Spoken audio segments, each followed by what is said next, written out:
3, 2, 1, adelante.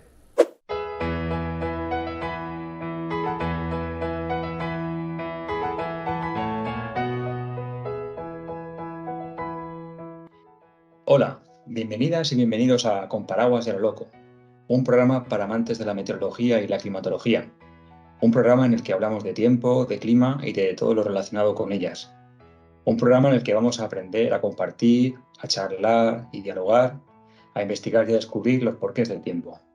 Un programa en el que hablaremos de cambio climático y de climas pasados, de experimentos en meteorología, de fenómenos atmosféricos que cambiaron el devenir de la historia, de mapas, de bulos y demás temas relacionados con esta apasionante rama de la ciencia. Por supuesto, este programa se debe únicamente a los contertulios que participan en él y no depende de ninguna institución ni ningún tipo de organismo oficial. Las opiniones aquí vertidas pertenecen a aquellos y aquellas que las expresan y a nadie más. Puedes escucharnos en iVoox en Con Paraguas y a lo Loco y puedes vernos en YouTube en el canal con el mismo nombre. Igualmente, si tienes cualquier sugerencia, opinión o deseas comentarnos algo, puedes hacerlo a la dirección de correo electrónico conparaguas@gmail.com. Con Paraguas, con N de noviembre. Bueno, vamos ya a dar paso a la presentación de los contertulios de hoy. Voy a poner yo al final como persona educada que soy, así que desde Teruel tenemos a Benito Fuentes, que es meteorólogo. Puedes encontrarlo en Twitter como @medberi. ¿Cómo estás, Benito? ¿Qué tal? Hola, ¿qué tal? Pues aquí estoy un poco sulfurado. He venido sulfurado a este programa, sí. Esa es buena. Sí, sí. Y tenemos de Torres, en Valencia, también a la meteoróloga Marta Ferri. ¿Qué tal, Marta? ¿También estás sulfurada? No, yo estoy un poco vaporizada, digámoslo así, pero sí, muy bien. Muchas ganas de volvernos a reunir. Bueno, pues yo soy Aurelio Barranco, soy meteorólogo, me podéis encontrar como @aurebaesp y como en un volcán estoy colado, como una colada por vosotros, de teneros aquí. Vale, Vale. vamos a hablar sobre cómo influyen los volcanes en el clima, porque la inversa no existe. El clima no influye en los volcanes. Por mucho que haya gente que diga que sí y tal, porque haga más frío o más calor, no va a desatarse una erupción o se va a aminorar. Entonces, pues vamos a hablar un poquito de volcanes y de clima, ¿vale? Vamos aquí a compartir pantalla en la versión de YouTube. Y quizá antes habría que hablar un poquito de eso. Nunca, que yo sepa, no hemos hablado de clima, ¿verdad que no? Claro, ¿un volcán afecta al clima?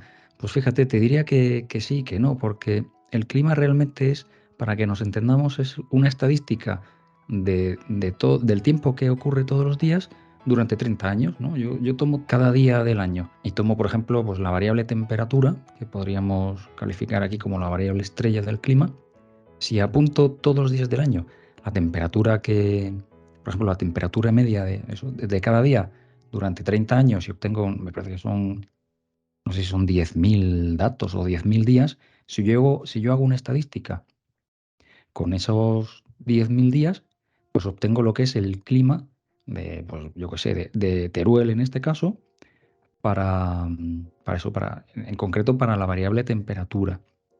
Entonces, pues ahora veremos que quizás si algo se ve afectado durante 1 o 2 o 3 años, quizá esa estadística que es de 30 años no pueda cambiar mucho, no pueda cambiar significativamente.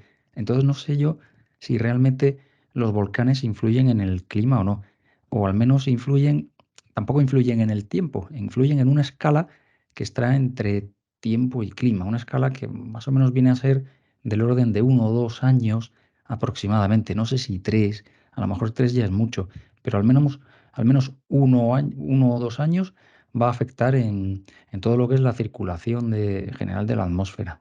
Primero quizá habría que hablar de los tipos de erupción volcánica, porque no todos los volcanes van a influir en el clima. Digamos que van a influir, o mejor dicho, cuando hablamos de volcanes realmente estamos hablando de erupción volcánica, porque el hecho de que hay un volcán ahí, eso no va a suponer nada. Ahora bien, si ese volcán entra en erupción, sí puede afectar el clima, pero bajo ciertas condiciones, ¿no?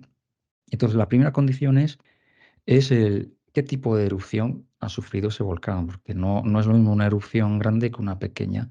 Para ello existe un índice que es el índice de explosividad volcánica, o VEI, el VEI, que habla pues de esa, vamos a decir, de esa potencia. En realidad habla del volumen arrojado de cenizas en metros cúbicos.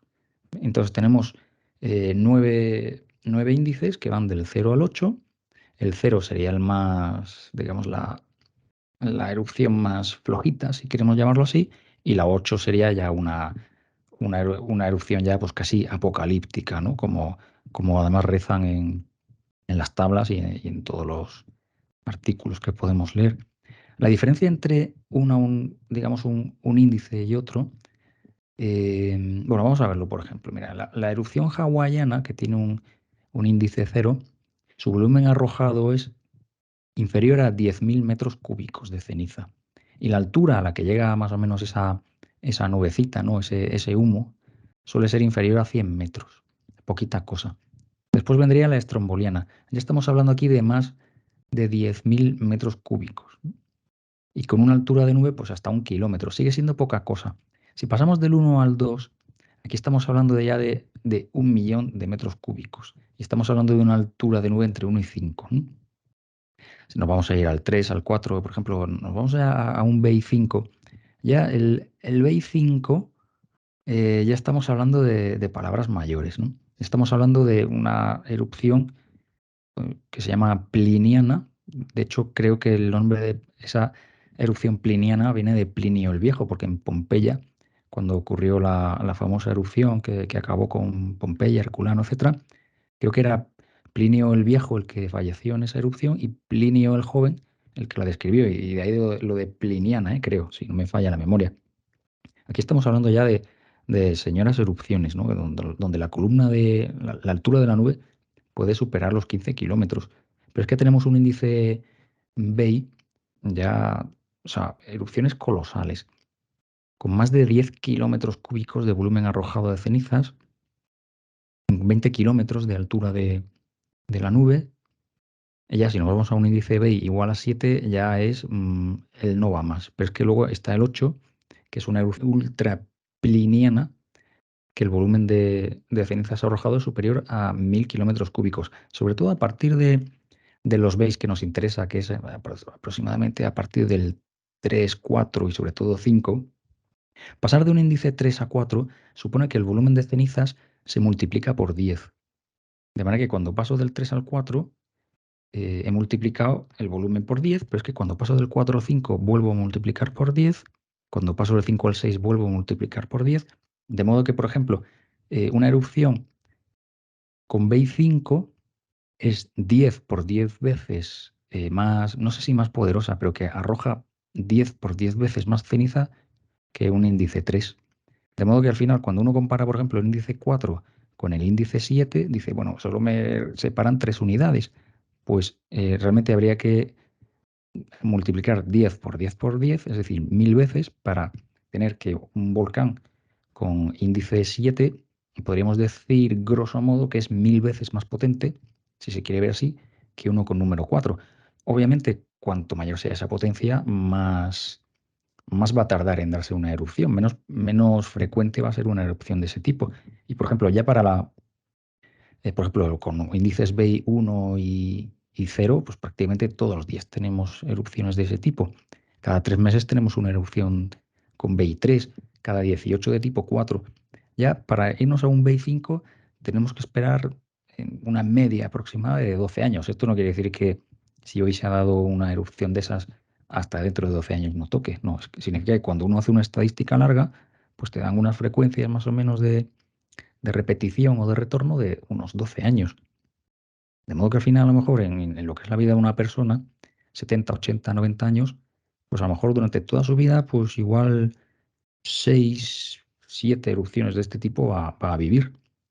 La número 6, que ya es una señora erupción, son erupciones que se dan pues cada 50 o 100 años, que por término medio a lo mejor se dan una vez cada siglo. De hecho, a día de hoy, la última que ha habido, esto lo estamos grabando en 2023, pues la última que hubo fue hace 32 años, la del Pinatubo en 1991. Yo no he visto una más en toda mi vida, por no hablar de un BEI igual a 7. Esta ya ocurre cada 500 o cada 1000 años. La última vez que hubo una erupción con un índice igual a 7 fue en 1815. Y ya si nos vamos a la número 8, son erupciones que se suelen dar por término medio cada 50.000 años. La última que hubo con un índice de BEI igual a 8 fue un volcán que entró en erupción en Nueva Zelanda, el Taupo, no sé cómo se dice, que ocurrió hace 26.500 años. O sea, estamos hablando de hace mucho tiempo. Vale, sigo un poquito me meto ya un poquito más en el ajo. ¿Cómo afecta un volcán al clima? Pues básicamente, o una erupción al clima, mejor dicho. Básicamente por los gases que emite. Un volcán emite sobre todo dióxido de carbono, dióxido de azufre, ácido sulfídrico, ácido clorhídrico y más compuestos, ¿no? Pero sobre todo emite SO2 y CO2. ¿No? Entonces estas partículas, digamos, sobre todo nos tenemos que fijar en el SO2, ¿no? En el dióxido de azufre. El SO2, el azufre, cuando llega a la troposfera y a la estratosfera, lo que hace es que reacciona con el vapor de agua presente y forma ácido sulfúrico, H2SO4. Este ácido sulfúrico lo que hace es formar, digamos, no me gusta la palabra está compuesto, porque está compuesto de ácido sulfúrico, eh, son gotitas pequeñitas de ácido sulfúrico. Cuando digo pequeñitas es de un tamaño de media micra, o sea, 0,5 micras. Una micra es una milésima de milímetro. ¿No? Esas son gotitas muy pequeñas que actúan, digamos, como pequeños espejos. Entonces reflejan un poquito la radiación solar. Entonces el papel principal que tiene un volcán es, si lo queremos ver así, es tapar parte de la radiación solar que de no existir esa erupción llegaría a la superficie. Obviamente la cantidad de gotitas que tiene que haber en suspensión debe ser enorme para que ese efecto sea evidente. Por eso no todas las erupciones son capaces de hacerlas. En concreto, tenemos que esperar a un índice de explosividad volcánica igual o superior a 5 para que un volcán empiece a ya tener algún efecto. Sobre todo los de 6, 7 y 8 son los que tienen efecto. Afortunadamente, los de 6 suelen darse una vez cada 50, 100 años y los de 7, pues una vez cada 500 años aproximadamente. Em, la clave está en que esas gotitas de ácido sulfúrico son muy pequeñitas, pero rápidamente van a ser barridas por la lluvia. O sea, en cuanto que empieza a llover, van a ser arrastradas al suelo y entonces todo el empeño que ha tenido el volcán en soltar esa cantidad de cenizas y tal, pues todo su efecto prácticamente se va a diluir. A no ser que este volcán tenga la suficiente potencia como para inyectar el SO2 donde más allá de la troposfera, o sea, más allá de donde se produce la precipitación, a alturas superiores, es decir, a la estratosfera. La estratosfera es una capa muy estable, prácticamente no tiene vapor de agua, con lo cual ahí no se produce lluvia, y cualquier cosa que tú eches ahí eh, va a perdurar mucho tiempo. Como además estamos hablando de gotitas muy pequeñas, en torno a media micra, eso, la velocidad que tiene de caída es del orden aproximado de 0,1 milímetro cada segundo. Es decir, cada segundo va cayendo 0,1 milímetro. De modo que cuando tú dejas una gotita de esas a 25 o a 30 kilómetros de altitud, hasta que alcance los 8 o los 9 kilómetros de altitud, pues igual pueden pasar meses o incluso un año o 2 años. Entonces, esos meses o ese año son el tiempo en el que la radiación solar, no voy a decir que no se tapa por completo porque es mentira, pero que digamos que hay parte de la radiación solar que llegaría al planeta o a la superficie, mejor dicho, y que no lo está haciendo. Los volcanes también, o las erupciones volcánicas también emiten dióxido de carbono. De hecho, más de una vez, sobre todo desde el sector negacionista, se habla eso de que, bueno, pues si los volcanes emiten CO2, ¿Por qué tanta preocupación por por el CO2 que emitimos, la humanidad, etcétera, etcétera? Vamos a ponerlo en contexto. Por ejemplo, si tomamos el año 2017, por término medio más o menos los volcanes, en millones de toneladas, ojo, emiten entre 65 y 320 millones de toneladas, que ya es una pasada, porque yo siempre os lo digo, ¿qué cantidad de CO2 no tiene que emitir eso para que, o sea, imaginad, llenad de CO2 una bolsa? ¿Cuánto pesa eso? Es que no pesa nada. Pues imaginaos la cantidad de CO2 que yo tengo que llenar o que tengo que meter para que eso pese 65 millones de toneladas o 320 millones de toneladas. Es una burrada. Es que yo no me hago la idea de eso. Y eso es una burrada. Pero si lo comparamos con el CO2 que emitimos cada año los humanos, pues resulta que, eh, por ejemplo, en 2017 se emitieron 37.000 millones de toneladas, lo cual supone entre 3.000 y 5.000 veces más que los volcanes. Entonces, ¿los volcanes emiten CO2? Sí, pero los humanos emitimos pues, entre 3.000 y 5.000 veces más. Con lo cual, pues ahí lo dejo, ¿no? Si realmente los volcanes fuesen los causantes del cambio climático actual, pues ya no te cuento los humanos, que emitimos entre 3.000 y 5.000 veces más. Ya sería la leche. Otro segundo factor que hay que tener en cuenta no es solo la potencia del volcán, sino la efectividad o si esas cenizas que tienen que ser inyectadas a la estratosfera eh, se inyectan de manera eficiente o no, si luego se transportan, ¿no? No es lo mismo que yo las cenizas las tenga, digamos, vinculadas a un territorio únicamente, que las tenga esparcidas por todo el planeta, porque ese efecto de reflexión, de reflejar parte de la radiación solar, pues va a ser mucho mayor si las tengo extendidas por todo el planeta. ¿Cómo puedo yo tener extendidas por todo el planeta las cenizas? Digamos, si las vierto, por así decirlo, ¿no? Si esa erupción tiene lugar más o menos cerca de los trópicos o el Ecuador. ¿Por qué? Porque hay unas células llamadas células de Hadley que se van a encargar de transportar hacia el Polo Norte, o mejor dicho, hacia latitudes medias y altas del hemisferio norte y latitudes medias y altas del hemisferio sur, todo lo que yo eche, digamos, entre comillas, todo lo que vierta yo en la estratosfera. Si un volcán de ese tipo ocurre muy cerca no sé, en latitudes altas o medias del hemisferio norte, esas cenizas sobre todo van a quedar vinculadas más a ese hemisferio norte. Y lo mismo si fuese el hemisferio sur. Entonces, el efecto que van a tener, pues sí, va a ser notable, pero no va a ser tan notable como podrían serlo si ese volcán se hubiese producido en el Ecuador. Y luego veremos algunos volcanes típicos, ¿no? De hecho, una de las maneras que tienen para saber si un volcán realmente tuvo efecto o no, o el índice de explosividad que tienen, es que si, por ejemplo, los volcanes de este tipo dejan registros simultáneos tanto en la Antártida como en Groenlandia. Sin embargo, hay volcanes que o bien dejan el registro en Groenlandia o en Antártida o viceversa. Pero cuando un volcán simultáneamente deja un registro geológico en ambos polos, pues ya puedes hacerte una idea de que esa erupción pues, fue una señora erupción.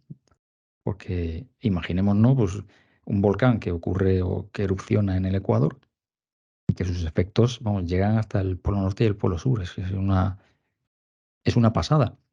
Entonces, ¿qué efectos tiene? Pues sobre todo el enfriamiento en verano.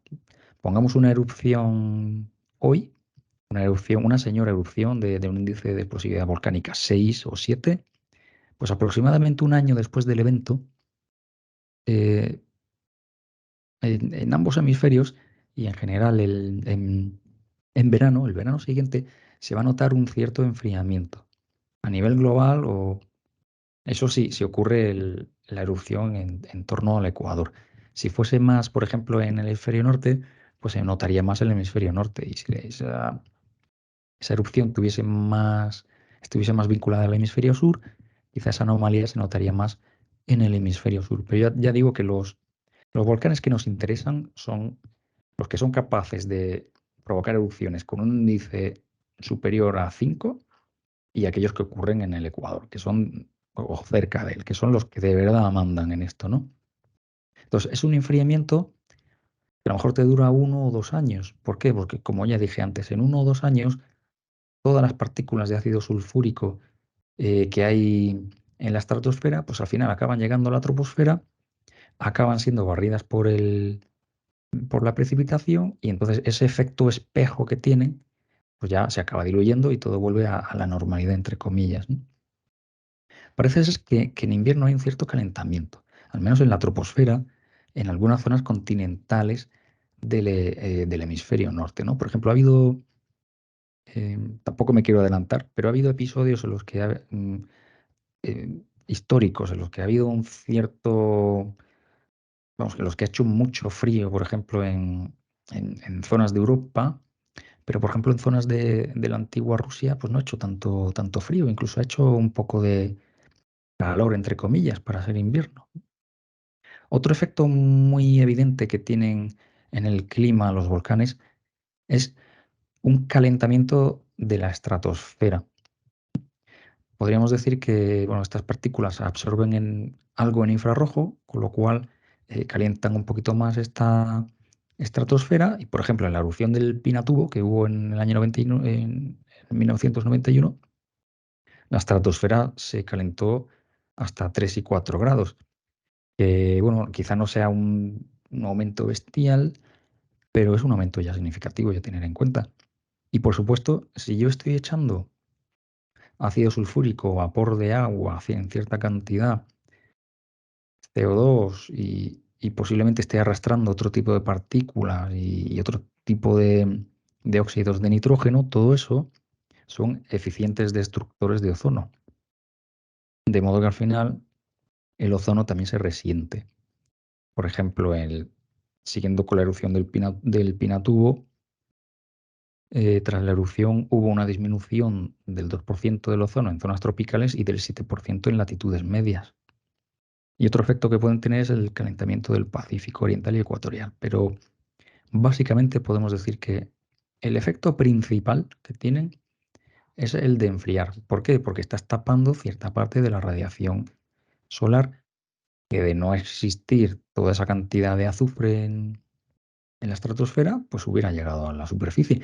De hecho, una de las supuestas técnicas de geoingeniería de las que se habla, que se podría aplicar, etcétera, consiste en esto, en inundar masivamente de partículas de azufre en la estratosfera, precisamente para aumentar la cantidad reflejada de radiación que nos llega del Sol.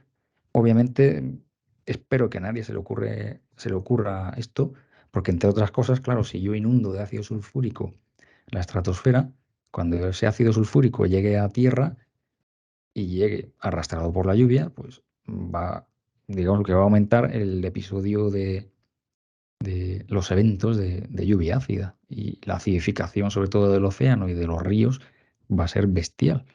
Con lo cual sería como matar moscas a cañonazos. Hay ciertos reanálisis que incluso nos permiten vislumbrar esos calentamientos de la estratosfera. La estratosfera, por razones que no vamos a comentar aquí, por oscilaciones cuasi bienales, por calentamientos súbitos, etcétera, pues suele calentarse de vez en cuando, ¿no? Y con un cierto periodo.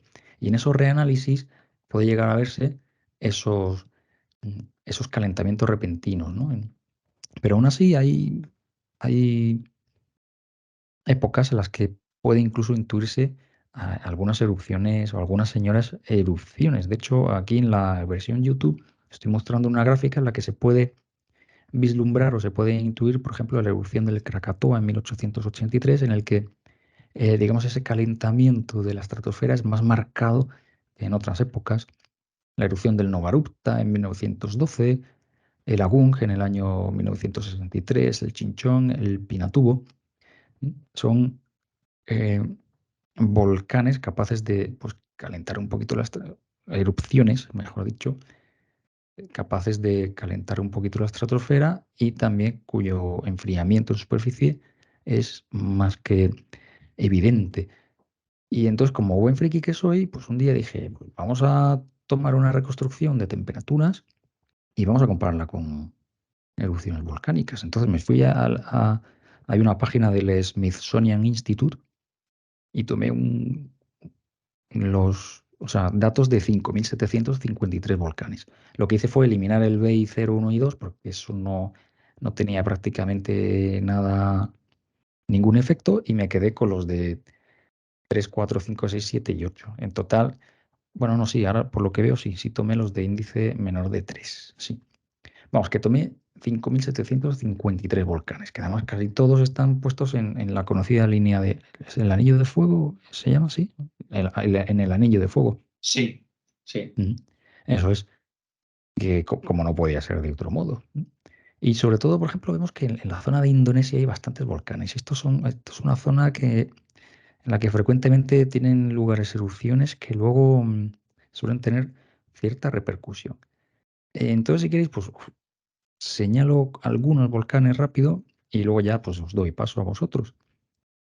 Entonces lo que hice fue lo siguiente. Si queréis más información podéis ir al artículo de Naucas donde escribí esto. Entonces si escribís Naucas con K, volcanes, Naucas, volcanes, yo creo que con esto os lleva al artículo.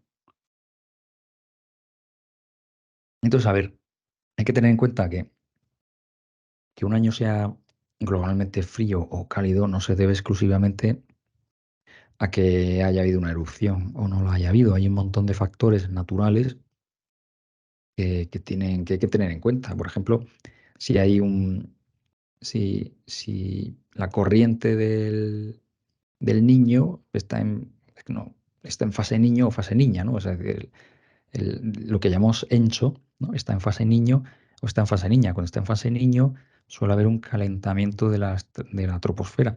Y cuando estamos en fase niña, un enfriamiento. Entonces, a lo mejor, pues tenemos un enfriamiento, pero porque estamos en fase niña y una niña muy severa, ¿no? O sea pero hay veces que en los que es evidente eso. Entonces, básicamente lo que hice fue, bueno, pues vamos a comparar las temperaturas medias anuales, me parece que del hemisferio norte, y la voy a superponer a volcanes, ¿no? Además, voy a poner más o menos la cantidad aproximada de dióxido de azufre que, digamos, que vertieron a la estratosfera en miles de toneladas. Entonces, por ejemplo, el primer volcán del que podemos decir algo es del Kuwait. No sé dónde se produjo pero creo que debe ser por el hemisferio. No recuerdo, porque los colores que he dibujado aquí tienen que ver si es en el hemisferio norte o en el sur o en las zonas tropicales. En todo caso, el Kuwait, que es de un índice de explosividad volcánica igual a 6, enfrió el planeta más o menos casi en medio grado al año siguiente. Y de hecho, en primavera en China al año siguiente, las consecuencias fueron nefastas. Hubo unas nevadas terribles y parece ser que provocó la muerte por congelación de decenas de miles de personas y las pérdidas de gran parte de la cosecha de trigo, ¿no? En una zona donde siempre ha estado densamente poblada. Vamos, que fue catastrófico este volcán. Otro volcán, por ejemplo, relativamente famoso es el Bardarbunga. Famoso sobre todo porque es un volcán que se pone como ejemplo cuando hay que hacer ciertos protocolos aeronáuticos, ¿no? Hay protocolos aeronáuticos que te simulan pues, una erupción grande para, para hacer simulacros, ¿no? Entonces, en este simulacro suele ser el volcán Bardarbunga el que provoca una erupción bestial. Este volcán está en Islandia. Y Islandia suele tener erupciones más bien con índices bajitos, pero este en concreto tuvo un índice 6 y es la erupción, digamos, hasta la fecha, desde entonces ha sido la más potente, ¿no? Desde 1477. Luego hay más volcanes como el Billy Mitchell en 1580. Ese parece porque no, tampoco, ya te digo, que una erupción volcánica grande no te garantiza sí o sí que al año siguiente vaya a haber un enfriamiento evidente. Suele hacerlo, pero no tiene por qué, porque ya digo, se superponen también muchos ciclos naturales y muchas cosas que tienen que ver con esa escala, porque por ejemplo los ciclos de Milankovitch no me valen, como me pone mucha gente ahora con el cambio climático actual, me dice, ¿qué son los ciclos de Milankovitch? Digo, Los ciclones de Milankovitch tienen una escala de miles de años. Su efecto se nota en esas escalas, no se nota de un año para otro. Entonces, si de un año para otro ha habido un fuerte calentamiento o un fuerte enfriamiento, tenemos que buscar procesos físicos que tengan esa escala de un año. Por ejemplo, fusión del hielo marino, por ejemplo. Si el Pacífico está en fase niño o fase niña, erupciones volcánicas, ese tipo de factores, ¿no? Eh, Quizá el que más influyó en los últimos 600 años fue el Huayna Putina. Este, este fue una erupción que incluso ya los españoles que estaban allí eh, documentaron. Se produjo en 1600 en la zona de Perú, en Arequipa, y el descenso de temperatura sí fue bastante evidente. Además, se nota en las gráficas que estoy mostrando en la versión YouTube. Es un efecto muy marcado. De hecho, el año siguiente, 1601, fue el más frío de los últimos 600 años. O sea, en 600 años no ha habido un año más frío como ese, y es bastante probable que ese frío se debiera a la erupción del volcán. Eso sí, al año siguiente o a los 2 años, prácticamente todo ese frío al que contribuyó la erupción, pues ya se dejó de notar, básicamente porque todos los aerosoles y todas las gotitas y todas las partículas y toda la ceniza que había en la estratosfera, pues ya dejó de estar, ya fue depositando y ya se acabó el efecto. Digamos que el efecto de los volcanes es un efecto muy marcado, pero muy corto, ¿no? Es como un estornudo. Es algo que te altera el cuerpo, pero te lo altera durante una fracción de segundo, ¿no? Por así decirlo. Hay más volcanes, por ejemplo, en 1660 hay otro de índice 6, el Long Island, pero ahí tampoco parece que haya mucha evidencia. Luego, cuando uno hace reconstrucciones, ve muchos altibajos, ve muchos años en los que hay aumentos grandes, aumentos pequeños, descensos grandes, descensos pequeños, pero quizás es difícil encontrar una contribución a un volcán. Por ejemplo, en 1640 se vio una bajada también bastante considerable, y el año antes ha habido una erupción con índice 5. Pues a lo mejor esa erupción ha contribuido a algo. Además, también ha habido un par de factores aparte que también contribuyan, y todo eso, todos esos factores, digamos, han tirado hacia el mismo lado, que era hacia digamos, hacia el lado de enfriar, y entonces, pues, todos esos factores, digamos, han contribuido a eso, ¿no? ¿Qué más? El famoso Laki, el Laki de 1783. Este es un volcán muy famoso porque aquí fue cuando ya la gente empezó a decir, ostras, pues igual los volcanes influyen en el clima, sobre todo con el enfriamiento que hubo.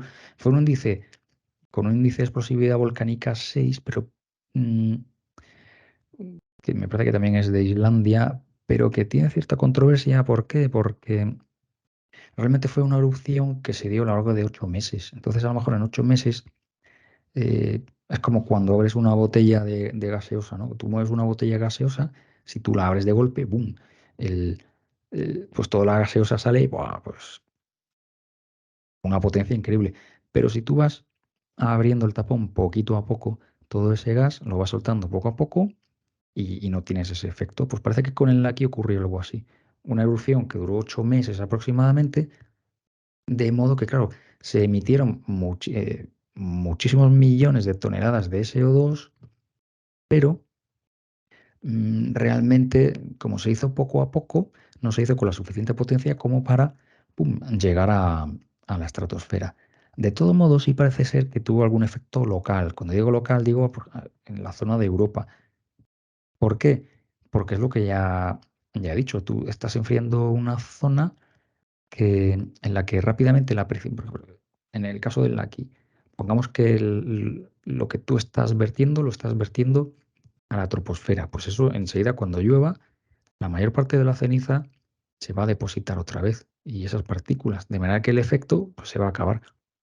Pero si tú eso lo vas reponiendo durante 8 meses, pues aunque esa erupción no y esos efectos no lleguen a la estratosfera, si estás reponiendo continuamente, pues toda la cantidad de partículas, sobre todo en una zona concreta como es la de Europa. Entonces, a lo mejor ahí en Europa, pues ya digo que existe mucha controversia, ¿no? Entonces, pero es verdad que el año siguiente fue un año muy, muy frío, ¿no? En 1784, ese invierno. Tenemos más, por ejemplo, nuestro famoso Tambora, ¿no? Fijaos, es un índice, el, digamos, en todos los volcanes que yo puse, pues solamente hay uno con un índice 7 y provocó un marcado enfriamiento también. Además, eso ayudó que, no sé si es el año o 2 años antes, hubo otro volcán, otra erupción con un índice 6, de modo que es como tener dos erupciones seguidas. Y encima una de ellas es una de magnitud 7, pues ya es el no va más. Que además no se sabe, esa erupción con índice 6 no se sabe dónde ocurrió. Se tiene registro, pero es difícil, no se ha localizado hasta hoy. O el Cosiguina en 1835, que parece que también es un índice 5, pero igual estuvo superpuesto a otros factores que hicieron que la temperatura pues el, pues bajara. Sin embargo, 2 años después eso, eso- vuelve a haber bueno, aquí dura más, aquí dura más. El volcán, por ejemplo, el volcán Askja, Askja. Hay una erupción del volcán Askja, que es con índice 5. Un índice 5, bueno, pues ya es un índice, no es un índice 6, pero bueno, no es un índice a tener en cuenta. Y sin embargo, al año siguiente y al siguiente, lo que hay es justamente lo contrario. Es un ascenso muy marcado de las temperaturas. ¿Por qué? Porque esos 2 años siguientes hubo, digamos, el planeta, es que no sé si decirlo el planeta, el Pacífico estuvo en fase niño. Y además un niño muy marcado, tanto el año siguiente como el otro. De modo que el efecto que pudo tener el Askja tirando hacia abajo fue más que... no me sale la palabra ahora, pero vamos, que el efecto del niño tiró hacia arriba con muchísima más fuerza de lo que hizo el Askja hacia abajo. Y luego ya, por ejemplo, nos vamos a- aquí, me parece que me he equivocado, no sé, no tengo puesto el Krakatoa. El Krakatoa no lo tengo puesto aquí. Ah, no, lo había puesto antes. Eso es. No he puesto el Krakatoa, que fue en 1883. Y esto fue también, pues, quizá una de las erupciones más famosas. Porque, bueno, es una erupción con un índice 6, pero esto, digamos, fue un reventón, por así decirlo, del volcán que o sea, el reventón fue tal que la onda de depresión afectó a todos los barógrafos del mundo. Esa onda de depresión dio varias veces la vuelta al mundo. Y luego a lo mejor contamos algo más de eso. Eh, Parece ser que el ruido que generó esta explosión ha sido el ruido más potente registrado en la historia de la humanidad. Tanto fue así que marineros que se encontraban a 40 kilómetros de esta erupción quedaron sordos. Esta erupción, si, si la buscáis, se produjo en Indonesia, me parece que entre Java y Sumatra, y se escuchó hasta en Australia, o sea, a cientos o incluso miles de kilómetros, ¿no? O sea, una pasada. ¿Y qué más? Pues ya está, poco más. A lo mejor comentar el Nova Erupta en 1912, también con el índice 6, pero parece que tampoco hay una vinculación clara. El Agung en 1973, el Chinchón y sobre todo el Pinatubo, que es el más estudiado porque ya se disponían de imágenes satélite, de un montón de medidas que se pudieron hacer y ese posiblemente es el más estudiado, sus efectos.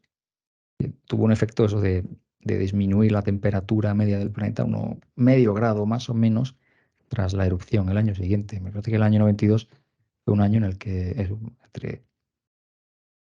creo que se dice medio grado o por ahí, ¿no? ¿Qué más? Pues me fui hacia atrás también y dije, bueno, pues es verdad que hay... ¿Y si me voy a erupciones ya bestias, ¿no? Ya no me voy a ir a índices 6, vámonos a 7 e incluso a 8, ¿no? Para que nos hagamos una idea, el Tambora, que es, digamos, la erupción más potente que ha habido en los últimos 2000 años, creo, o por ahí, si no 2000 años, por lo menos 1000 años, o por ahí.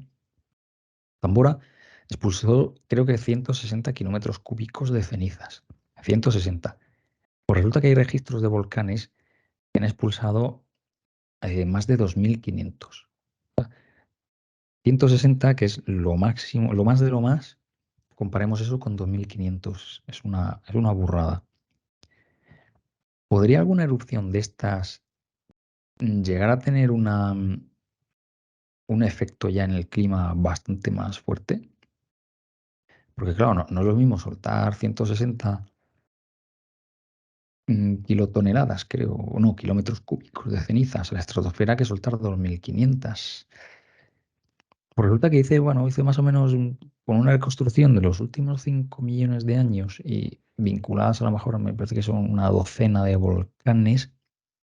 Si realmente un volcán de estos es capaz de causar una glaciación, ¿no? Como a veces se dice o se cuenta, pues una glaciación estamos hablando de miles de años. Es decir, que las consecuencias deberían durar miles de años. Entonces, cuando uno hace lo que se llama una media móvil de, pongamos, 20, 30, 40 mil años, debería haberse cierta bajada. Y eso fue lo que hice. Tomé varios volcanes y dije, pues bueno, es verdad que la comparación es un poco tosca. A lo mejor aquí harían falta pues aplicar, digamos, métodos estadísticos más robustos que la mera comparación, pero hay, ya digo, hay super o mega erupciones, si queremos llamarlas así, que van seguidas de un calentamiento en el planeta. Y hay descensos muy marcados del planeta que no van vinculados a ninguna de estas mega erupciones. Entonces a mí, pues la verdad es que me deja con la duda si realmente este tipo de erupciones pues, pueden llegar a causar glaciaciones. Yo diría que no. Es verdad que producen efectos muy marcados en el clima durante un tiempo muy corto, 1 o 2 años, pero que pasado ese tiempo, digamos que todo vuelve a la normalidad anterior a la que había con la erupción. Mm, Ya digo, no sé si aquí en los que dibujé estaría el Yellowstone. No lo sé, porque también se habla del Yellowstone, el día que explote el Yellowstone, hombre, el día que toda la parte del Yellowstone Es, eh, ese fue, explosione, va a ser un trauma, pero yo no sé si desde el punto de vista climático va a ser eso como para causar glaciaciones y tal. Yo te diría que no, no lo sé. sí, porque ese fue hace un montón, ese fue con los dinosaurios, ¿no? O algo así, me parece. ¿El Yellowstone? No lo sé, no lo sé yo. Fíjate, yo te diría que menos, no lo sé, no lo sé. Ahora, pues Ah, mira, ahora hace, lo voy a buscar luego mientras, ¿vale? Mientras que habláis, lo busco vale. y lo miro. En todo caso, eso, yo lo que quiero es tranquilizar un poco porque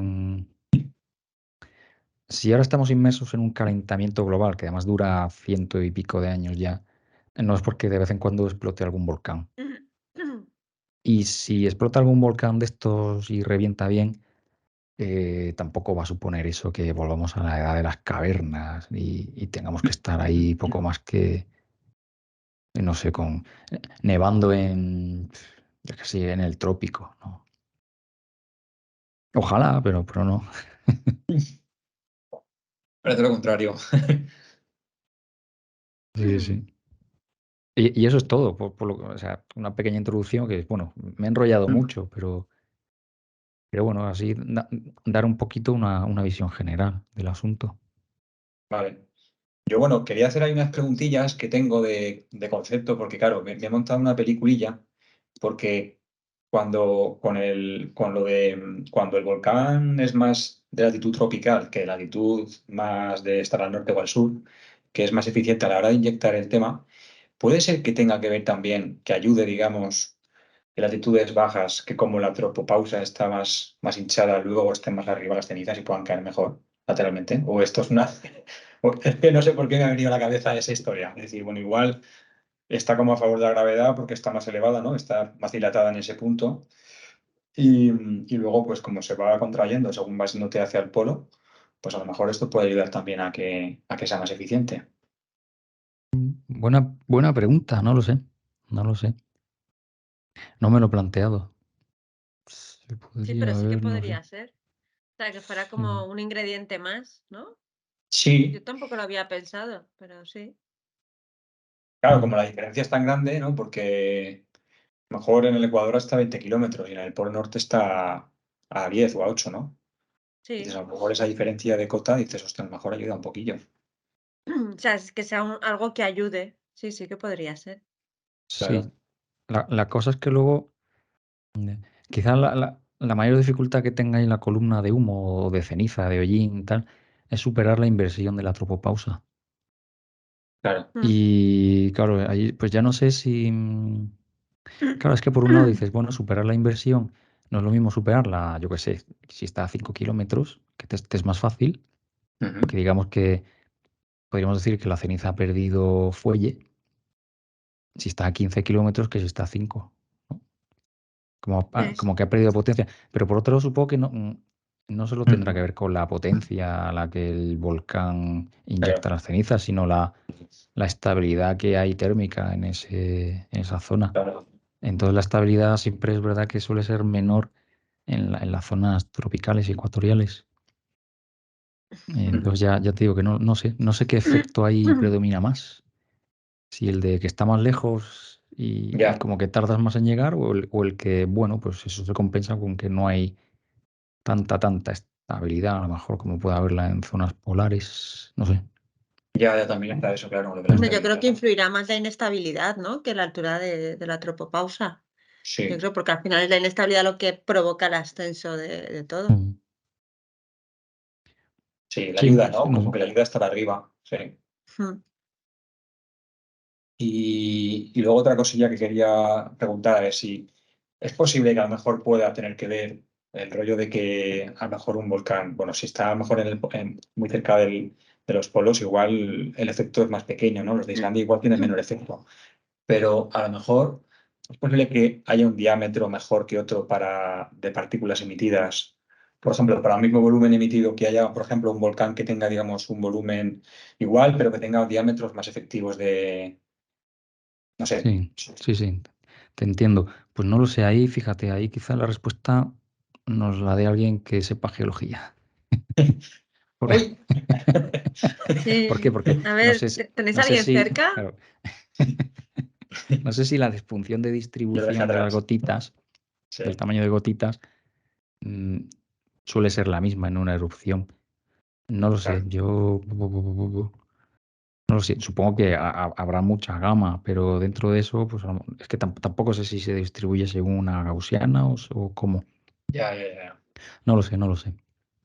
Pero sí, está claro que gotitas más grandes tardarán menos tiempo en caer y a lo mejor ese efecto de la gotita grande será menor. Entonces a lo mejor, no sé, es que ahí me meto en un Habría que berenjenal, sí, estudiarla. sí. Claro. Pero bueno, seguro que esos estudios están hechos ya. Vale, vale. Vale. Pues si queréis, continuamos con las presentaciones. Hombre, por empezar un poco a hablar de calentamiento, ¿no? Que Benito ha estado hablando todo el rato de enfriamiento. Pues bueno, yo voy a Vale. hablar también de calentamiento, porque muchas veces también se desconoce que el principal gas de efecto invernadero es el vapor de agua. Porque como siempre en todos los medios se habla de CO2, de azufre y tal, pero en realidad el principal gas de efecto invernadero, el que más calentamiento provoca es el vapor de agua, ¿no? Entonces, pues bueno, el 15 de enero del 2022 hubo un volcán, el Tonga, que últimamente pues se ha oído hablar bastante de él y tal. Es un volcán que es un volcán que se puso o sea, en el Océano Pacífico, ¿vale? Que en la zona que hemos hablado antes, bueno, voy a poner una presentación esta que son muy poquitas, pero bueno, son 4 diapositivas, en realidad. Bueno, pues, este volcán se produjo el 15 de enero del 2022 y no la diferencia, pero sí lo un poco respecto a lo que contaba Benito que tiene este volcán, es que inyectó en la estratosfera 150 millones de toneladas de vapor de agua, ¿vale? Entonces, claro, esto tiene un efecto contrario al enfriamiento, tiene un efecto, como he comentado, de calentamiento.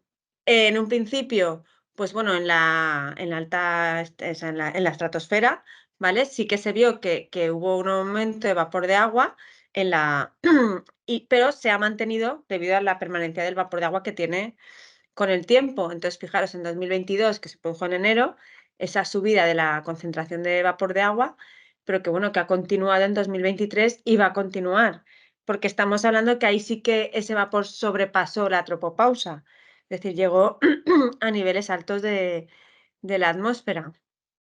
Me ha gustado mucho esto que ha puesto Benito, que me parece súper ilustrativo, el cómo los volcanes que se producen en la zona del Pacífico, ¿vale? Pues tienen como una mayor probabilidad de expulsar lo que emiten. Benito sí que hablaba pues, de dióxido de azufre, sobre todo de CO2 y tal. Yo en este caso hablo de vapor de agua, pero todo lo que emiten tiene como más capacidad de difundirse a nivel global. Este volcán, pues como he dicho, se produjo en el Pacífico, cerca de la Polinesia. Y bueno, pues aquí pues podemos ver cómo lo que empezó estando en latitudes ecuatoriales del hemisferio sur, pues como a lo largo de la evolución del tiempo, desde enero del 2022 hasta hoy, pues ese vapor de agua ha ido teniendo concentración en todas las latitudes, ¿vale? Cómo se ha extendido. Como he comentado, pues bueno, el vapor de agua es el gas que más radiación infrarroja absorbe del Sol, con lo cual es el gas que más vapor de agua, o sea, es el gas que más provoca un aumento de la temperatura en el planeta. No está claro, hay muchos estudios sobre el tema y tal, pero sí que parece que aunque está claro que estamos ante un periodo de tendencia de aumento de temperaturas por emisión de gases de efecto invernadero, sí que es cierto que este volcán parece que ha contribuido a aumentar algo más la temperatura del planeta, si cabe.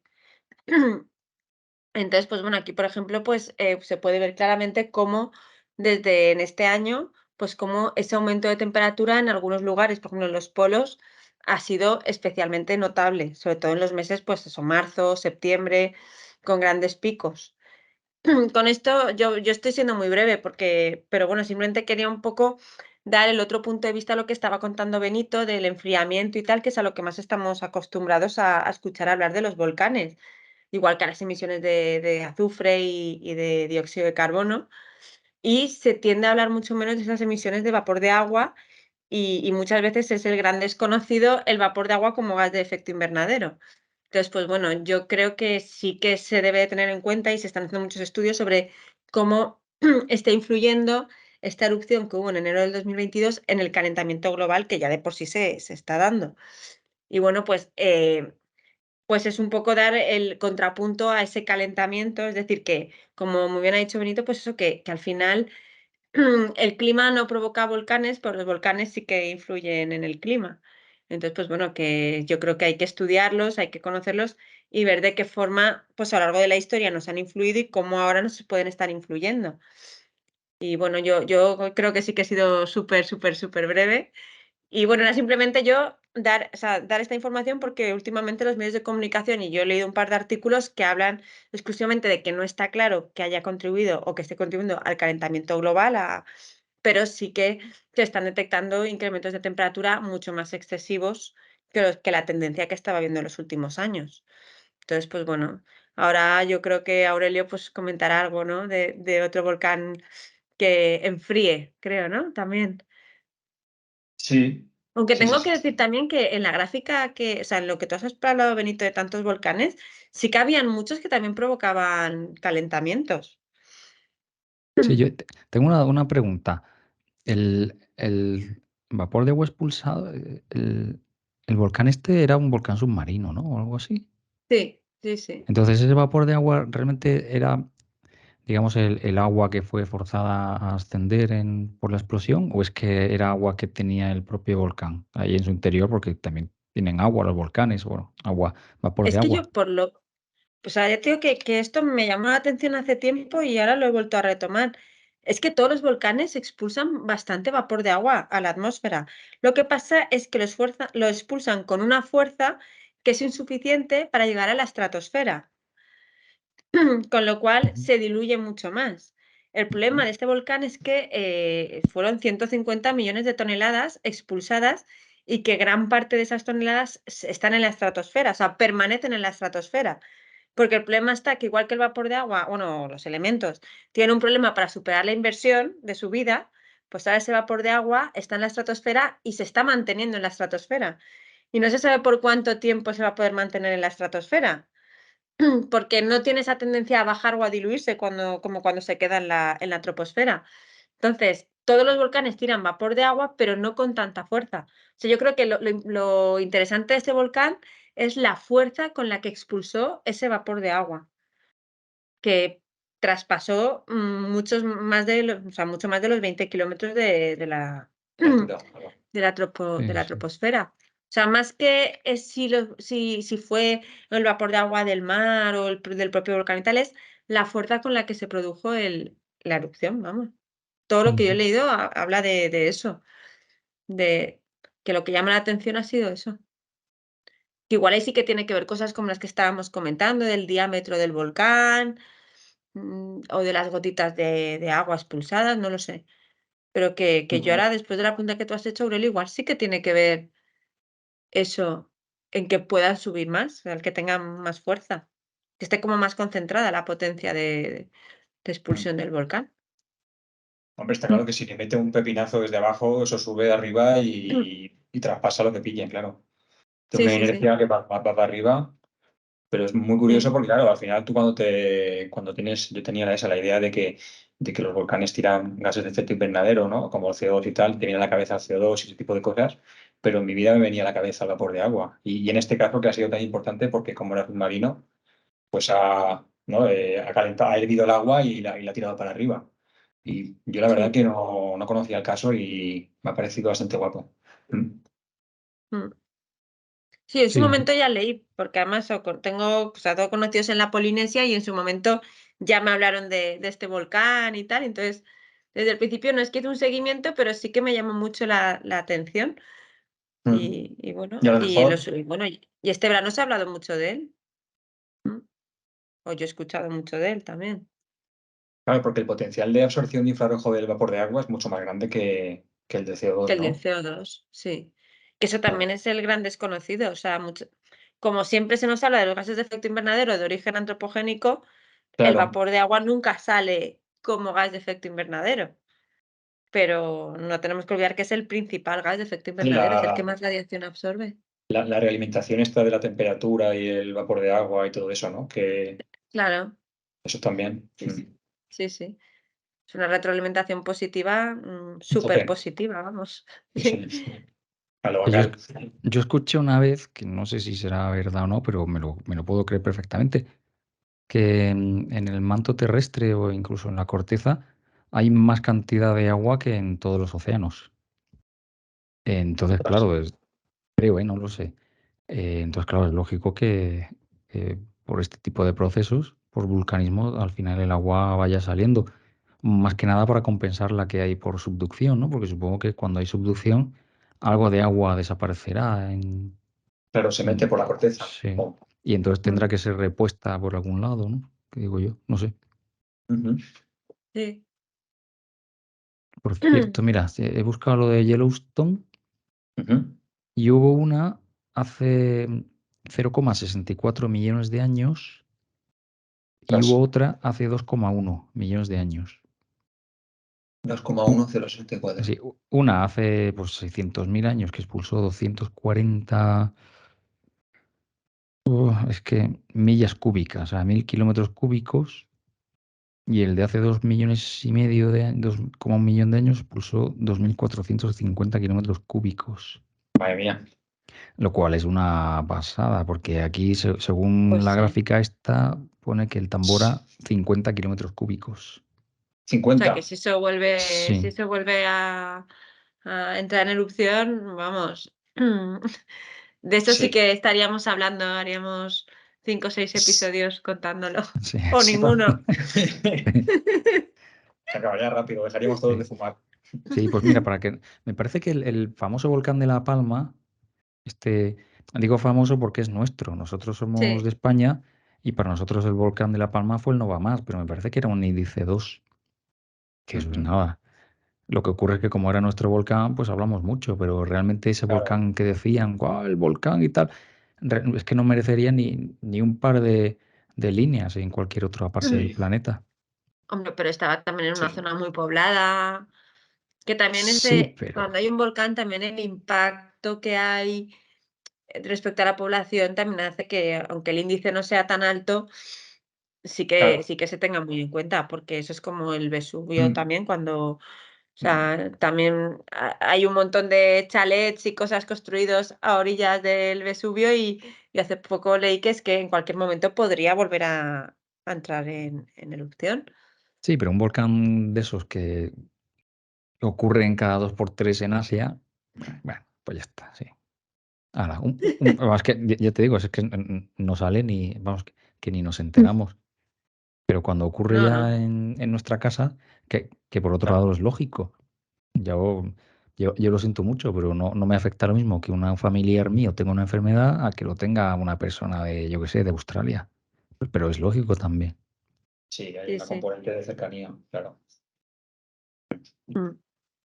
Hombre, para nosotros fue importante y luego también se hicieron muchos estudios de vulcanismo en La Palma, que aquí en España a lo mejor no se tenía tantos estudios o no se pudo aplicar tanto y también ha supuesto yo creo que una oportunidad de conocer mucho más sobre los volcanes.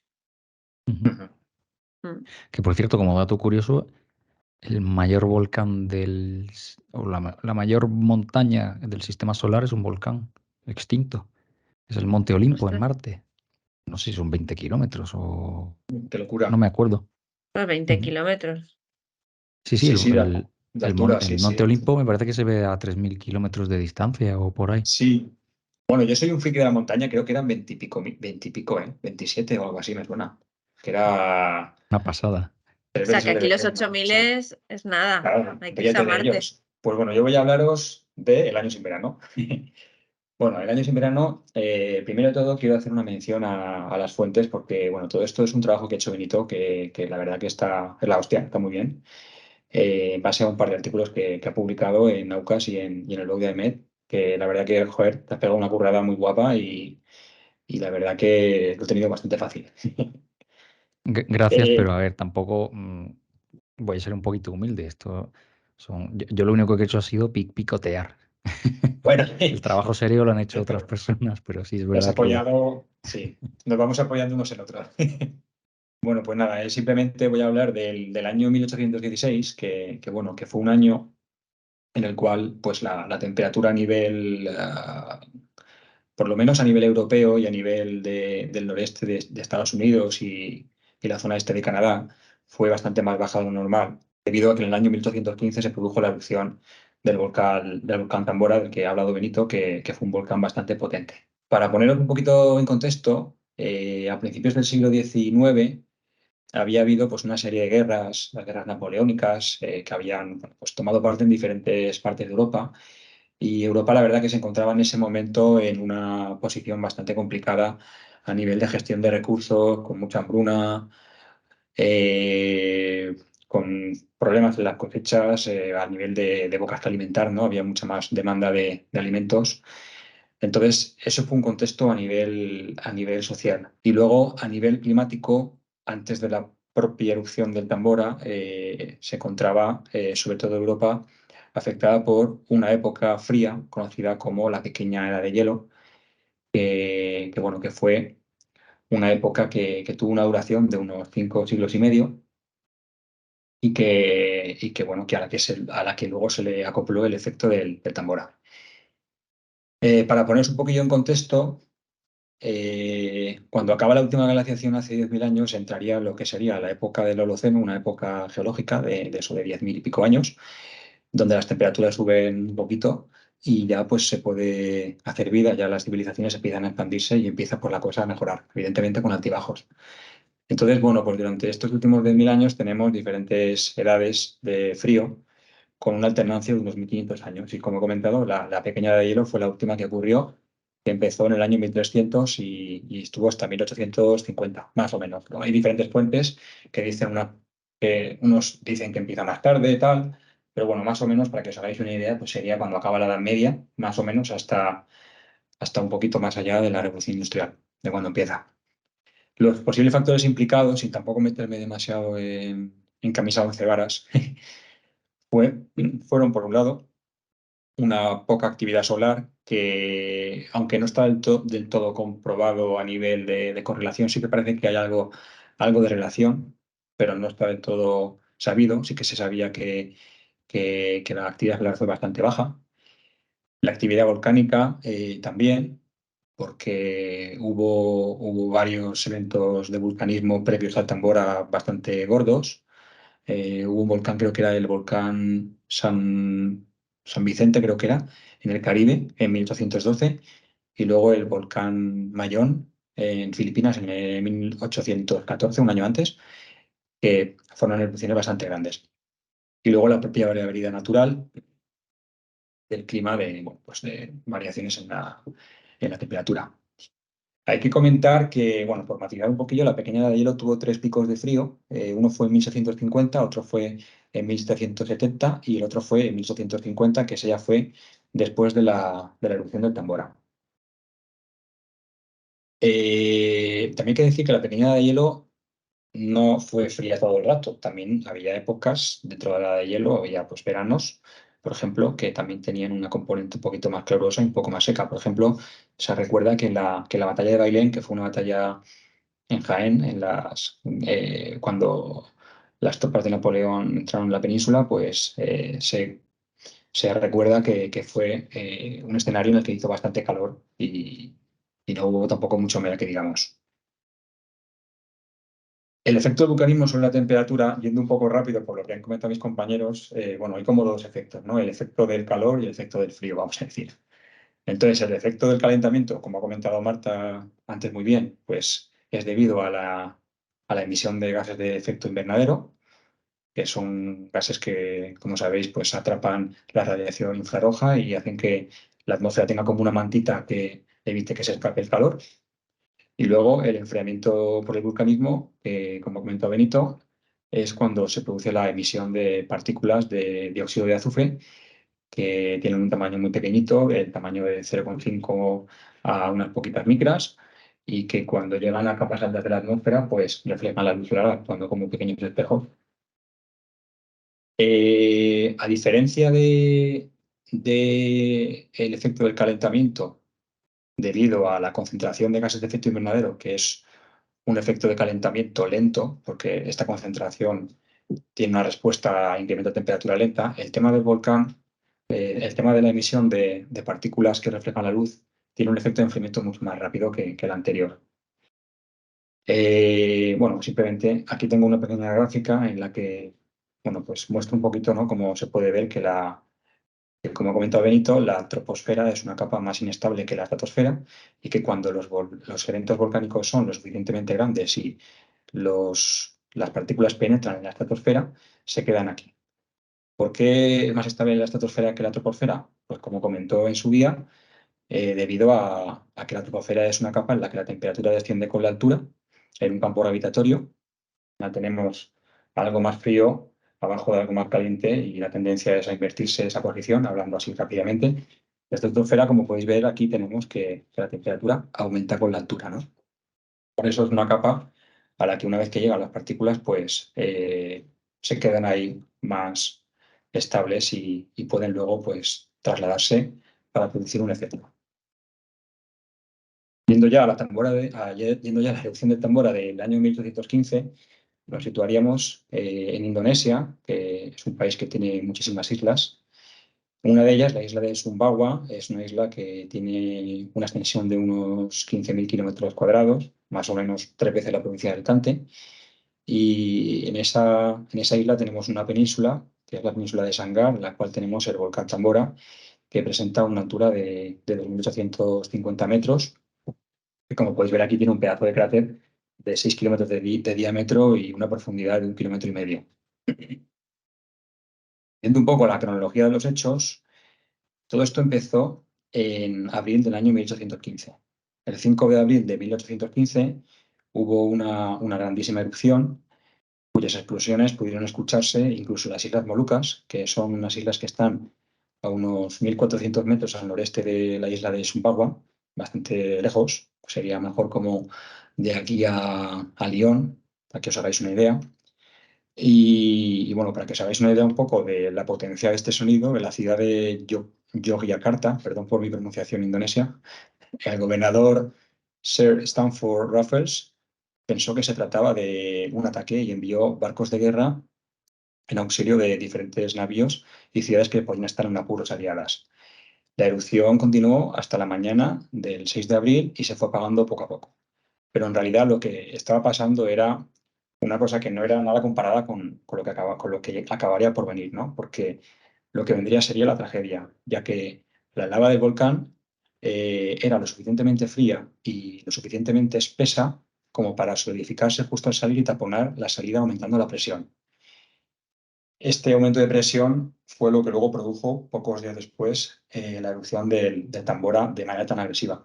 Esto, bueno, yo recuerdo cuando estudiaba la carrera algo de vulcanología, así recordando lo poco que tengo en la cabeza, es que las erupciones volcánicas, a grosso modo, se pueden clasificar en dos grandes tipos: erupciones de magma ácido y magma no ácido.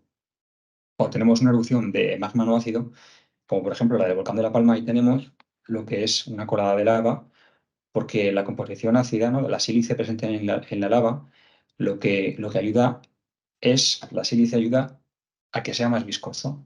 Entonces, cuando es una erupción poco ácida, al no haber sílice, la erupción puede formar coladas de lava como la que había en La Palma.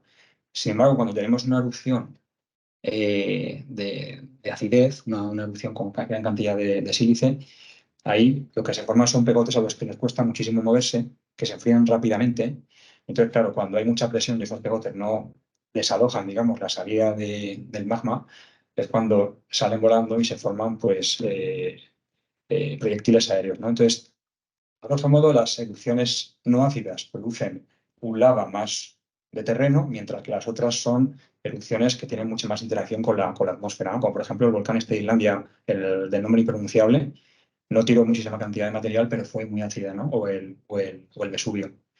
Entonces esto ya te da una idea, ¿no? Cuando ves que taponó la salida y la cantidad de material que salió, piedra pómez y bombas piroclásticas del tamaño desde 20 centímetros hasta, imagino que tamaño de vacas, pues ya nos da un poco la idea de lo ácido que fue y de, claro, que se juntó todo, ¿no? O sea, está cerca del Ecuador, muchísimo material, es ácido y la pequeña de hielo. Cojonudo.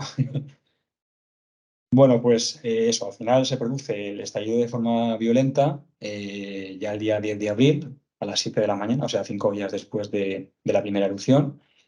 Y se ve que la erupción fue tan fuerte que se pudo escuchar hasta 2.500 kilómetros de distancia. Y fue tal la violencia que Surakarta, que está al este de la isla de Java, a unos 300 kilómetros, se produjo algunos temblores en algunas estructuras. Una vez después de la erupción, lo que se produjo fue lo peor cuando ocurre este tipo de erupciones ácidas, que fue la llegada del flujo piroclástico, que es la nube de ceniza ardiente que va racheada y que lo envuelve todo, llevándose por delante a muchísima gente, a 12.000 personas. Entonces, bueno, pues fue un evento que en ese momento ya, pues desgraciadamente fulminó a muchísima población, porque fue muy violento. Bueno, aquí ya hemos puesto todos esta imagen que está muy bien, para que, bueno, simplemente pues quería comentar lo mismo que han comentado ellos, ¿no? De que es un volcán que se encuentra en la zona ecuatorial y distribuye mucho mejor la ceniza. En cuanto a la magnitud de la erupción, en términos de altura de la columna de humo, podemos decir que tuvo 43 kilómetros de altura, o sea, eso es bastante. Para que tengamos en cuenta la altura de la tropopausa, que es el límite de la troposfera y la estratosfera en el Ecuador, más o menos consideramos Ecuador porque se encontraba a 8 grados al sur, es de 18 kilómetros, ¿no? Entonces, pues casi que triplicó la altura de la tropopausa, ¿no? Hubo inercia suficiente para entrar en la estratosfera sin ningún problema. Y bueno, esta nube de cenizas ocultó el Sol durante 2 días en 600 kilómetros a la redonda. Se estima que el volumen erupcionado fueron 160 kilómetros cúbicos de material. Puede parecer un valor limitado, pero es bastante. O sea, para que os hagáis una idea, pues sería como si cogemos la ciudad de Nueva York, que tiene un área de 700 kilómetros cuadrados, y le ponemos encima 1.300 metros de ceniza. O sea, 1,3 kilómetros de ceniza. O sea, muchísimo el material que salió. Y luego hablando un poquillo del tapón que estuvo ahí durante 5 días y luego explotó, ¿no? Y salió todo por los aires, para que os hagáis una idea del pepinazo, pues la altura del volcán antes era de 4.300 metros y luego pues acabó siendo de 2.850, o sea que volaron pues 1.500 metros de potencia en un diámetro de 6 kilómetros, o sea, muchísimo material del propio volcán salió volando por los aires. Las consecuencias en el tiempo, bueno, pues esto fue en abril del año 1815. Los pocos meses que siguieron a abril no hubo tampoco ninguna novedad, pero ya en invierno de ese año las nevadas alcanzaron el sur de Italia, que es una zona poco dada a recibir nevadas de forma frecuente, y los copos en Europa se veían que tenían tonos amarillentos, se veían que algo pasaba, que no eran iguales que siempre. Y luego también destaca mucho la imagen de los atardeceres, que por lo visto tenían una luz más anaranjada de lo habitual. Se ve que hubo como mucho romanticismo con esto, ¿no? Porque pensaban que era pues, la belleza de la óptica y de la luz y tal, pero bueno, por lo visto parece ser que tuvo que ver la composición química de las cenizas que estaban ya pululando por ahí. Luego ya en el año 1816 empezaron a ser más evidentes los efectos de la erupción del Tambora. Se empezaron a notar más en primavera y alcanzaron ya el punto álgido en verano y también en otoño. O sea, en verano y otoño del 16 fue cuando ya se notó bastante desde el punto de vista meteorológico. Lo que pasó a nivel meteorológico fue un cambio en el patrón de la circulación atmosférica y bueno, pues las borrascas se desplazaban más hacia el sur de lo que tocaba en el verano, ¿no? Trayendo de esta manera pues temperaturas más bajas de las habituales. Luego también hay que destacar que en la zona del noreste de Estados Unidos y la zona este de Canadá, las temperaturas de primavera eran bastante bajas y hubo bastantes nevadas tardías. Es una zona más fría, significativamente más fría, y esto hizo pues, que las nevadas eso, no terminan de irse hasta mayo, incluso hasta principios de junio. La población de los estados del este de Estados Unidos, por ejemplo, Massachusetts, Maine, Nueva Inglaterra, Nueva York y Vermont, no cesaba en su asombro cuando vieron nevadas que podían a lo mejor producir espesores de nieve del orden de 30 centímetros. Luego ya, a nivel de temperaturas en verano, como estuvo la cosa, pues como podéis ver aquí tenemos la temperatura, sobre todo en el centro de Europa, ¿no? Desde el norte de España hasta el centro de Europa, incluso un poquito de las Islas Británicas, pues fue 3 grados más o menos más baja de lo que correspondería a la década de entre 1951 y 1980. Teniendo en cuenta que ese periodo de 30 años era un periodo que no tiene tanta afectación por el cambio climático, que ya era más frío que el actual, ese periodo era más frío que el actual y la temperatura aquí es más fría que ese periodo, por tanto, ya 3 grados, o sea, ya nos da una idea de la severidad en cuanto a temperaturas del frío, ¿no? Que hubo en Europa, en junio, perdón. Luego también a nivel de precipitación, destacar que el mes de junio fue bastante húmedo, sobre todo en la zona central de Europa, en la zona sureste de las Islas Británicas y en la zona oeste de la península. El mes de julio siguió siendo frío, pero no tuvo un alcance tan importante como el que tuvo junio. Sí que persistió algo en la zona de Francia, pero sin embargo es que fue un mes bastante más seco. Veremos que esto no tiene ningún impacto positivo en la cosecha porque tenemos por un lado sequía y por otra parte tenemos temperaturas más bajas que van a hacer que la cosecha pues, no llegue a madurar lo suficiente. Y el mes de agosto es un mes también más frío, sobre todo ya tirando hacia el sur. Tenemos temperaturas a lo mejor de 1 grado más frío en la zona de la península y ya tenemos algo más de precipitación en la zona centro que vuelve, ¿no? Después de ese mes de julio bastante seco. Las consecuencias en España, bueno, pues aquí tendríamos lo que serían las temperaturas las anomalías de temperatura media para diferentes ciudades, para Madrid, Barcelona, Lisboa y Cádiz. Y bueno, lo que podemos ver en este gráfico es que las temperaturas, las anomalías térmicas en el verano, por ejemplo, bueno, se ve más o menos un patrón común, son bastante más bajas, bueno, más o menos 1,5 grados por debajo, y luego en otoño ya se disparan porque se llegaron a reportar incluso en diferentes zonas del levante peninsular en otoño, pues fenómenos más propios del invierno que del otoño, ¿no? Es decir, el fenómeno del año sin verano parece que tuvo también incluso más calado en la península ibérica a nivel térmico en la época del otoño. Eh, Sobre todo, bueno, sí, sobre todo en la zona del este peninsular. Hay que decir una cosa curiosa, que muchos de los datos que se tienen ahora son testimonios que vienen de documentos parroquiales, porque, claro, al final la escasez de agua que hubo en la península, ¿no? Sobre todo, como se ha visto antes, en el mes de julio y mes de agosto, y las temperaturas bajas, pues al final todo esto produjo diferentes problemas, ¿no? A nivel de cosechas, y entonces los documentos que tenemos son documentos basados en diferentes ofrendas que se hacían y rogativas que se hacían a los santos y misas que se hacían pues un poquito implorando la llegada de lluvias y la moderación de las temperaturas. Incluso también se llegó a pagar diezmo a la iglesia para que esta situación se revirtiera. Luego, a nivel de precipitación, hay que mencionar bueno, que la sequía que hubo en la península ibérica durante el verano de 1816 también siguió afectando durante el año 1817-1818. De hecho, ya venía sequía desde 1812.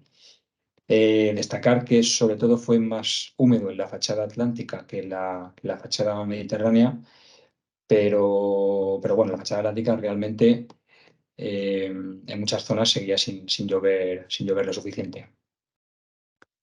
Eh, de todas formas, parece ser que no hay tampoco una gran evidencia de cómo afectó esta erupción en términos de precipitación frente a la temperatura, porque los datos que se tienen de precipitación son bastante más variados que el patrón de temperaturas, que sí que parece que tiene una tendencia general a descender. Las consecuencias sociales del año sin verano, del año 1816, bueno, pues tendríamos que, si bien es cierto que hubo zonas de impacto, hubo zonas de Europa en las cuales el impacto fue leve, por ejemplo, en Rusia y en Escandinavia. De hecho, el zar ordenó el envío de alimentos de forma donativa, sin ningún tipo de beneficio, pues a zonas afectadas de Europa, ¿no? Porque tenían excedente por lo visto. En cuanto a Europa, bueno, pues lo que estuvo muy castigado fue sobre todo el centro de Europa y las Islas Británicas, por lo que he comentado de que como hacía, sobre todo en junio, ¿no? La temperatura fue como 3 grados más fría que el periodo de 1951 a 1980. La temperatura fue muy baja en junio y por tanto las heladas fueron tardías y luego además fue un mes bastante lluvioso. Por tanto, esto pues produjo una caída en la producción de cereal de Europa porque se pudría directamente. Ciertos pueblos del sur de Alemania se comían patatas que estaban podridas porque no tenían nada más que llevarse a la boca. Luego también hubo un montón de tumultos en ciudades como Londres o en París. En Londres, por ejemplo, había pues, ciertas manifestaciones o ciertas turbas que abogaban con el letrero de pan o sangre. Y luego, pues también hubo mucha racionalización en Londres y o sea, en Francia, porque eh, los, los carros con trigo pues eran víctimas de pillajes y de saqueos y hasta el propio ejército pues tuvo que protegerlo, ¿no? El hecho de que la temperatura fuese baja y se extendiera luego el mes de julio a España, y el hecho de que en España no lloviera en julio y en agosto, pues produjo un retraso de la cosecha, una mala vendimia. Sin embargo, el impacto sí hay que decir que fue bastante más pequeño en las ciudades portuarias, porque tenían menos problema a la hora de pagar los alimentos, ya que como había demanda globalizada por falta de alimentos, las ciudades portuarias tenían una mayor facilidad de transporte, y por tanto, pues el impacto económico, y por tanto es que cada uno pueda comer, pues no fue tan significativo. Obviamente esto siguió durante varios años, y en el año 1917 pues también fue no tan frío, pero sí que hubo un coletazo, ¿no? Esto provocó también la inmigración de muchísimos europeos, sobre todo de la zona de Reino Unido e Irlanda, hacia el noreste de Estados Unidos. Muchos de ellos, que tenían la facilidad de ir a Ámsterdam para coger el barco, lo hacían debido a que vivían en zonas portuarias y se podían desplazar fácilmente. Lo que pasa que parece ser que en Ámsterdam las condiciones no eran tampoco las mejores. Tuvo muchos problemas también, porque fue una zona bastante azotada por la carestía de cosechas, y mucha gente incluso llegó y lo vio tan mal el percal que se dio la vuelta y se volvió a casa. Luego también cabe destacar Indonesia, que se llevó la peor parte, ya no solamente por las víctimas mortales que hubo en el momento de la erupción, sino también pues, problemas no solamente en términos de cosecha y hambrunas, sino lo que luego implicó la contaminación de aguas, pérdidas materiales enormes, propagación de enfermedades, etcétera. Y luego, pues el noreste de Estados Unidos y Canadá también tuvo varios problemas, sobre todo en el sector de la ganadería, porque por lo visto se alquila el ganado en mayo, junio, y como las nevadas fueron tardías, pues hubo muchísimas víctimas de cabezas de ganado, debido a que no pudieron soportar las nevadas que luego hubo después de el esquilaje. En cuanto a las consecuencias en el arte, bueno, pues aquí hay una anécdota que dice que en el verano de 1816, en el lago Lehmann, en Suiza, había un grupo de gente pues, que tenía dinero, gente adinerada y gente intelectual, que bueno, estaban en diferentes fincas. Y bueno, pues debido a que el lago Lehmann, pues por lo visto, se llenó bastante por las lluvias anómalas que hubo ese verano en Suiza, pues al final los días de salir fuera y tener pasatiempos y de divertirse y coger el bote y dar una vuelta y tal, pues se ve que eran bastante pocos. Entonces, debido al panorama que había y al posible aburrimiento, como eran un grupo de gente con bastante cultura y con bastante educación, pues se podían permitir el lujo de poder escribir novelas o poder hacer cosas de índole intelectual. Y el famoso Lord Byron les propuso, en ese ambiente tenebroso, que escribieran pues, novelas de terror o poemas de terror, lo que fuera, ¿no? Y entonces, en ese contexto nació Frankenstein, de la mano de Mary Shelley, el vampiro de John William Polidori, que si no recuerdo mal fue la novela precursora de los vampiros, porque creo que Drácula se escribió después, y luego el poema Darkness de Lord Byron. Parece ser también que los años posteriores, como he comentado, 1817 y demás, siguió con esta temperatura más baja, pues pudo tener influencia en Charles Dickens a la hora de escribir el libro del cuento de Navidad. Y por lo visto, lo que he comentado antes de los atardeceres con luces anaranjadas de las cenizas y demás, pues pudo tener influencia en el pintor maestro de la luz William Turner, como se puede ver en este cuadro, donde se ve, pues, yo diría que un atardecer anaranjado. Que, por cierto, William Turner no es William Turner el de Piratas del Caribe, que antes me acordaba de la exploración. Y bueno, eso sería todo por mi parte, a nivel de la presentación, pendiente de alguna pregunta o lo que sea. Espero no haberos dormido. Para nada, para nada. Tú has comentado mucho lo de una anomalía mensual de 3 grados y tal, que eso a priori puede resultar, dices, bueno, 3 grados y eso no es nada, y más en verano, y al revés, que uy, qué bien se estaría con una anomalía de 3 grados. Pero es que esa anomalía es cuando tú haces la media en un mes. Que puede ser, por ejemplo, que eso sea que todos los días la temperatura baja 3 grados, tanto la máxima como la mínima. Pero podría ser, por ejemplo, que la mínima se queda como está y la máxima baja 6 grados. cada día. Claro. O podría ser que la mínima se queda como está y la máxima durante 15 días baja el doble, 12 grados. Todas esas situaciones te provocan que la media al final te baje 3 grados. Y no es lo mismo que todos los días te baje 3 grados que 15 días la máxima te baje 12. O sea, ahí sí se nota, ¿eh? Que te has pasado la mitad del mes Claro. con unas Claro. anomalías bestiales. Y Claro. ojo, y eso en todos los puntos. Ahora puede ser que a lo mejor en el punto X la temperatura se quede como está y en el punto Y la media tiene que bajar 6 grados para compensar el punto X. O sea, con lo cual, al final, una anomalía de 3 grados es una pasada. De hecho, no sé si en los servicios meteorológicos en AEMET, creo que 3 grados de anomalía negativa no sé si es muy frío o ya extremadamente frío. Yo no sé si he visto alguna vez una anomalía de 3 grados negativa, no lo sé. A lo mejor habré visto alguna de uno y no sé, de uno seguro y de dos no lo sé. Pero una anomalía de 3 grados debe ser una pasada. Una burrada. Y claro, a nivel de un periodo anual, ¿no? Claro. Sí, pero tú has dicho un periodo mensual. Sí, Perdón, sí, no, yo he mensual. dicho mensual, sí, sí. Bueno, si ya fuera anual, ya ni te cuento. Sí, sí, sí. Claro. Sí, Ah, sí. pues yo creo que en alguno de los episodios que grabemos podríamos hablar de las anomalías, porque Ujú. muchas veces Sí. también o sea, la gente no entiende muy bien eso. Entonces, cuando se habla de cambio climático, o bueno, ahora que estamos hablando de enfriamientos o calentamientos, de anomalías, pues se piensa que 3 grados, pues oye, pues 3 grados, pues me pongo una chaquetita y ya está, ¿sabes? Sí, sí. Que yo qué sé, que creo que podríamos hablar alguna vez de cómo se Sí, sí, calcula, o sí. sea, a modo muy básico, pero de qué influencia tienen esas pequeñas anomalías, ¿no? Cuando se empiezan a notar. Sí, Yo sí, creo que pues mira, sería interesante. sí, pues Ujú.